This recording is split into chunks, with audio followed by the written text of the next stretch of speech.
Diané, bon, j'ai envie de dire que ça ne devrait pas normalement se limiter qu'aux dénonciations, ça ne devrait pas se limiter qu'à cela. Il faut aller plus loin et voire même entreprendre des sanctions, comme le rappelait Simon Pierre. Est-ce qu'il y a des procédures à suivre à cet effet?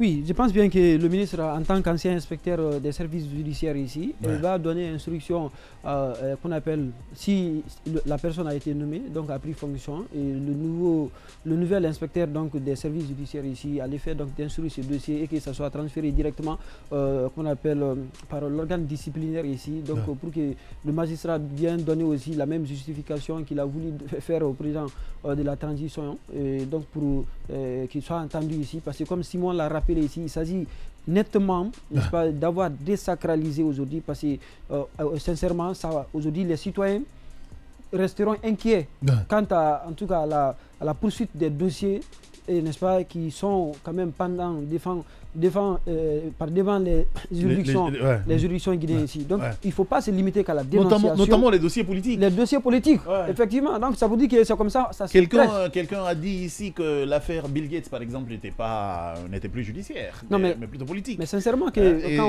finalement, ça se comprend. Bien entendu, parce qu'on sait, comme Simon s'interrogeait sur la question, je le comprends finalement, et il s'agit simplement de dire aujourd'hui, comment d'ailleurs il faut s'interroger, comment ce magistrat a-t-il eu le contact du président quand même de la transition. C'est vrai qu'on ne nous a pas donné le nom du magistrat, mais on sait quand même... De toutes les façons, moi je me fais une idée.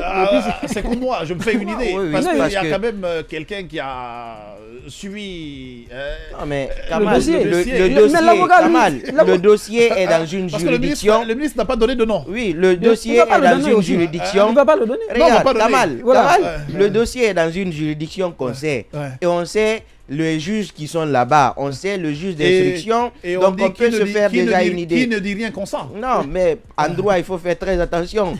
Oui, parce que pas forcément. Donc c'est la seule exception. Alors il faut m'aider. La seule exception là-bas, c'est en relation d'affaires. Lorsque tu es en relation d'affaires avec quelqu'un, même si tu ne donnes pas ton aval, le silence vaut acceptation. C'est pourquoi on parle du silence éloquent. D'accord. Donc il faut attraire ces messieurs aujourd'hui par devant le conseil de discipline pour lui rappeler son serment s'il a oublié ici, pour dire qu'il a prêté serment de ne qu'être soumis à la seule autorité de la loi et de servir loyalement en vertu de la Constitution et des lois de la République ici, et qu'il n'a pas besoin d'appeler qui que ce soit pour statuer sur un dossier, n'est-ce pas, qu'il a reçu ici. Il n'a même pas besoin de consulter qui que ce soit pour dire que voilà, qu'est-ce que je dois faire dans tel dossier, quelle est la conduite à tenir ici, a fortiori demander quelle est la procédure ici. Mais il faut comprendre aussi n'est-ce pas, le dossier impliquait quelle personne. Bien.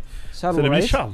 C'est le bébé quand même, c'était le bébé gâté du président de la transition. Bien. Il fallait obligatoirement avoir l'avis du président de la transition pour qu'il ne pas se faire miter à Zor, ou bien pour ne pas se faire miter à Beila, parce qu'on ne veut pas du tout aller là-bas.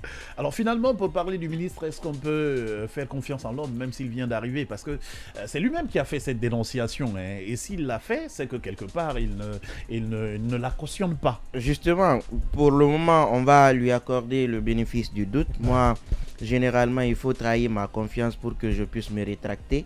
Et pour le moment, avec la fougue dont il a prononcé la chose, en disant il a eu le culot, voilà, parce que lorsqu'on le prend au mot, il dit que le magistrat a eu le culot d'appeler le président de la transition. Donc c'est quelqu'un à tout point de vue qui est fâché, qui est en tout cas dans tous ses états après avoir appris la nouvelle. Maintenant on va attendre, parce que nous, au-delà de ses propos, l'on sait quand même que de telles forfaitures, il y a des sanctions disciplinaires. On peut même aller plus loin. Mais pour le moment, on va l'observer dans les jours à venir, dans les semaines à venir. On espère revenir dans ce studio et parler des sanctions qui ont été justement prises à cet effet. Mais pour le moment, j'espère que il va réagir dans ce sens-là. On lui accorde ça quand même. Sur la même question, on peut lui accorder le bénéfice du doute. Bon. On dit souvent qu'il faut attendre traverser, disons il faut aller au marigot pour en tout cas parler du comportement du crocodile.